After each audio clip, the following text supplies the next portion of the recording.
നമസ്കാരം. ക്യൂ മലയാള UK ന്യൂസിലേക്ക് സ്വാഗതം.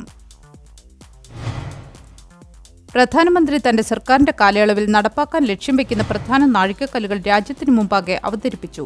UK ജനങ്ങളുടെ വരുമാനം വർദ്ധിപ്പിച്ച് അവരുടെ ജീവിത നിലവാരം ഉയർത്തുക, 1.5 മില്യൺ വീടുകൾ പണികഴിപ്പിച്ച് അർഹരായവർക്ക് നൽകുക, 150 പ്രധാന അടിസ്ഥാന സൗകര്യ പദ്ധതികൾ നടപ്പിലാക്കുക, NHSലെ കാത്തിരിപ്പ് സമയം കുറയ്ക്കുക, 13,000-ലധികം ഓഫീസർമാരെ നിയമിച്ച് പോലീസിനെ കൂടുതൽ സജ്ജമാക്കുക, കുട്ടികൾക്ക് കൂടുതൽ മെച്ചപ്പെട്ട വിദ്യാഭ്യാസം നൽകുന്നതിനുള്ള പദ്ധതികൾ, 2030 UKയിൽ ഉൽപ്പാദിപ്പിക്കുന്ന 95% എനർജിയും റിന്യൂവബിൾ ആക്കുക തുടങ്ങിയവയാണ് പ്രധാനമന്ത്രി പ്രഖ്യാപിച്ച സർക്കാരിന്റെ ലക്ഷ്യങ്ങൾ.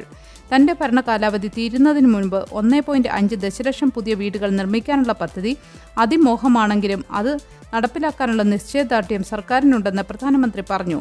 ജനങ്ങൾക്ക് മുൻപിൽ അവതരിപ്പിച്ച 6 സുപ്രധാന നാഴികക്കല്ലുകളിലും കുടിയേറ്റം കുറയ്ക്കുന്നത് ഉൾപ്പെട്ടിട്ടില്ലെന്നത് ശ്രദ്ധേയമായി. പ്രധാനമായും കുടിയേറ്റ വിരുദ്ധ വികാരം ഇളക്കിവിട്ടാണ് ലേബർ പാർട്ടി ജനപിന്തുണ നേടിയെടുത്തത്. കുടിയേറ്റം കുറയ്ക്കുക എന്നത് പ്രധാന നാഴികക്കല്ലുകളിൽ ഉൾപ്പെടാത്തതിനെക്കുറിച്ച് കടുത്ത വിമർശനം വരും ദിവസങ്ങൾ ഉയർന്നുവരുമെന്നാണ് രാഷ്ട്രീയ നിരീക്ഷകർ വിലയിരുത്തുന്നത്. എന്നാൽ കുടിയേറ്റം കുറയ്ക്കുക എന്നത് തങ്ങളുടെ കടമയാണെന്നും അത് സർക്കാർ ചെയ്തിരിക്കുമെന്നുമാണ് ഇതിനോട് കെയർ സ്റ്റാർമർ പ്രതികരിച്ചത്. അപൂർവ നേത്ര ക്യാൻസറിനുള്ള മരുന്ന് NHS വാഗ്ദാനം ചെയ്യുന്നു. അപൂർവ നേത്ര ക്യാൻസർ UVL മെലനോമയ്ക്കുള്ള മുൻനിര മരുന്നായ ടെബൻഡെഫസ്ബ് ഇംഗ്ലണ്ടിലെ NHSൽ ഉപയോഗിക്കുന്നതിന് national institute for health and care excellence അംഗീകരിച്ചിട്ടുണ്ട്. UVL മെലനോമയ്ക്ക് അംഗീകാരം ലഭിച്ച ഇത്തരത്തിലുള്ള ആദ്യത്തെ ചികിത്സയാണ് ടെബൻഡെഫസ്ബ്. UVL മെലനോമ ഉള്ള രോഗികളുടെ അതിജീവനം ടെബൻഡെഫസ്ബിന് ഗണ്യമായി മെച്ചപ്പെടുത്താൻ കഴിയുമെന്ന് ക്ലിനിക്കൽ പരീക്ഷണങ്ങൾ തെളിയിച്ചിട്ടുണ്ട്. ഇത് സ്വീകരിച്ച രോഗികൾക്ക് ചികിത്സ ആരംഭിച്ച് 3 വർഷത്തേക്ക് അതിജീവിക്കാനുള്ള സാധ്യത 27%. സാധാരണ ചികിത്സ ലഭിച്ച രോഗികൾക്ക് ഇത് 18%. ഈ രോഗം UKയിൽ ഓരോ വർഷവും 500 മുതൽ 600 വരെ ആളുകളെ ബാധിക്കുന്നുണ്ടെന്ന് കരുതപ്പെടുന്നു. രോഗികൾക്ക് ചികിത്സയ്ക്ക് അനുയോജ്യമാകുന്ന ജനിതക മാർക്കറുകൾ ഉണ്ടോ എന്ന് നിർണ്ണയിക്കാൻ രക്തപരിശോധന ആവശ്യമാണ്. പുതിയ നികുതി വർധനവുകൾ ഉണ്ടാക്കില്ലെന്ന് ഉറപ്പു നൽകാതെ ചാൻസലർ.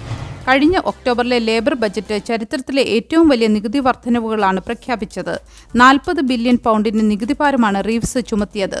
നാഷണൽ ഇൻഷുറൻസിലെ എംപ്ലോയർ കോൺട്രിബ്യൂഷൻ കുത്തനെ ഉയർത്തി 25 ബില്യൺ പൗണ്ട് കണ്ടെത്താനുള്ള തന്ത്രം തൊഴിലവസരങ്ങളെ ബാധിക്കുകയും വില വർധനവിന് ഇടയാക്കുകയും ചെയ്യുമെന്ന് ബിസിനസ് സ്ഥാപനങ്ങൾ മുന്നറിയിപ്പ് നൽകിയിട്ടുണ്ട്.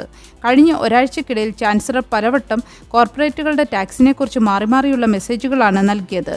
ഇനിയും ഒരു നികുതി വർധനവുമായി താൻ തിരിച്ചുവരില്ലെന്ന് ഒരാഴ്ച മുൻപ് ഒരു ബിസിനസ് കോൺഫറൻസിൽ പ്രസ്താവിച്ച ചാൻസലർ ദിവസങ്ങൾക്ക് ശേഷം കോമൺസിൽ ടാക്സ് ഇനിയും വർദ്ധിപ്പിക്കുമോ എന്ന ചോദ്യത്തിന് മറുപടി നൽകാതെ ഒഴിഞ്ഞുമാറി.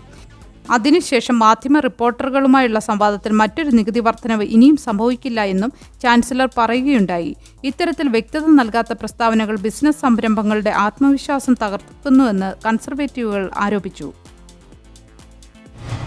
ഭക്ഷണവും വെള്ളവുമില്ലാതെ 13 മണിക്കൂറുകൾക്ക് ശേഷം ഗൾഫ് എയർ യാത്രക്കാർ മാഞ്ചസ്റ്ററിലെത്തി. ഇക്കഴിഞ്ഞ തിങ്കളാഴ്ച പുലർച്ചെ സാങ്കേതിക തകരാറുകൾ മൂലം കുവൈറ്റിൽ അടിയന്തരമായി ഇറക്കിയ ഗൾഫ് എയർ വിമാനമാണ് മാഞ്ചസ്റ്ററിലേക്ക് പുറപ്പെട്ടത്. ഇന്ത്യക്കാരായ യാത്രക്കാരുമായി മുംബൈയിൽ നിന്ന് ഇംഗ്ലണ്ടിലെ മാഞ്ചസ്റ്ററിലേക്ക് പുറപ്പെട്ട വിമാനം ഞായറാഴ്ച രാത്രിയാണ് കുവൈറ്റ് വിമാനത്താവളത്തിൽ അടിയന്തരമായി ഇറക്കിയത്. പ്രശ്നം പരിഹരിച്ച് തിങ്കളാഴ്ച പുലർച്ചെ 4:30 വിമാനം മാഞ്ചസ്റ്ററിലേക്ക് പുറപ്പെട്ടു.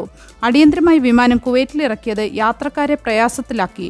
ഞായറാഴ്ച രാത്രി മുതൽ മണിക്കൂറുകളോളം ഇവർ വിമാനത്താവളത്തിൽ കുടുങ്ങി. താമസവും ഭക്ഷണവും ഇല്ലാത്തതിനെ തുടർന്ന് യാത്രക്കാർ പ്രതിഷേധിക്കുകയും സോഷ്യൽ മീഡിയയിൽ വീഡിയോസ് പങ്കുവയ്ക്കുകയും ചെയ്തു. തുടർന്ന് വിഷയത്തിൽ ഇന്ത്യൻ എംബസി അധികൃതർ ഇടപെടുകയും വിമാനത്താവളത്തിലെത്തി ആവശ്യമായ ക്രമീകരണങ്ങൾ ഒരുക്കുകയും ചെയ്തു. ഇംഗ്ലണ്ടിൽ കോവിഡ് കേസുകൾ വർദ്ധിക്കുന്നുവെന്ന് NHS ക്വാഡമിക് മുന്നറിയിപ്പ്. Influenza, Covid, noro virus, respiratory syncytial virus എന്നിവയിലും വർദ്ധിച്ചുകൊണ്ടിരിക്കുന്നതിനാൽ NHSൽ ഒരു ക്വാഡമിക് നേരിടുകയാണ്. ജീവനക്കാരുടെ കുറവും നീണ്ട വെയിറ്റിംഗ് ലിസ്റ്റുകളും കാരണം ഇപ്പോൾ തന്നെ സമ്മർദ്ദത്തിലായ NHSന് ഇത് കൂടുതൽ സമ്മർദ്ദം ചെലുത്തുന്നു.